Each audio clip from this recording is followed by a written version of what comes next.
नमस्कार, बहुत बहुत स्वागत है आपका। हम बात करने जा रहे हैं राकेश टिकैत की। राकेश टिकैत जिनको लेकर के अब लगातार राजनीतिक गहमा गहमी है, चर्चा लगातार उनके नाम के इर्द गिर्द घूम रही है। किसान आंदोलन को एक तरह से अब अगर आप किसी एक चेहरे के जरिए दिखाना चाहें तो आप सिर्फ राकेश टिकैत की तस्वीर लगा सकते हैं और लोग समझ जाएंगे कि आप किसान आंदोलन का जिक्र कर रहे हैं।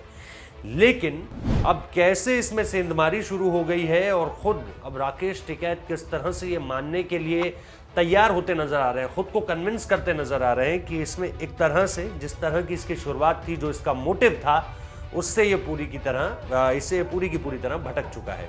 कैसे इसके जरिए अलग अलग तस्वीरें सामने निकल कर आ रही हैं, कभी इन्हीं अलग अलग बॉर्डर्स पर, कभी गाजीपुर पर, कभी सिंगू में, कभी टिकरी में ऐसी ऐसी तस्वीरें सामने निकल कर आती हैं जहां पर राजनेताओं को राजनीतिक मंच दिया जाता है, कहीं पर पंडितों ब्राह्मणों की बात होने लगती है। इसके अलावा राकेश टिकैत खुद अब एक पगड़ी पहने हुए नजर आते हैं। अगर सचमुच में आंदोलन में बात है, दम है, तो फिर क्या फर्क पड़ता है कि आप हिंदू हैं, मुसलमान हैं, सिख हैं, ईसाई हैं, आप फिर धर्म की बात क्यों कर रहे हैं? अगर आप इस तरह से प्रोजेक्ट अपने आप को करना चाह रहे हैं कि आप सिर्फ किसान के हित की बात करना चाहते हैं, तो फिर आप कोई भी हो सकते हैं, किसी भी धर्म से आप जुड़े हो सकते हैं।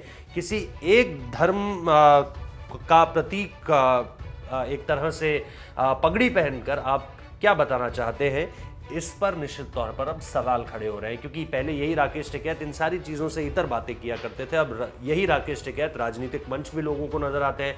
वो महाराष्ट्र से संजय राउत आते हैं, उनसे भी गले मिलते हैं, मनीष सिसोदिया पहुंचते हैं, उनसे भी गले मिलते हैं, और तमाम तरह की अब राजनीतिक विचारधाराएं उनकी जुबान से निकलती हुई आप सुन सकते हैं।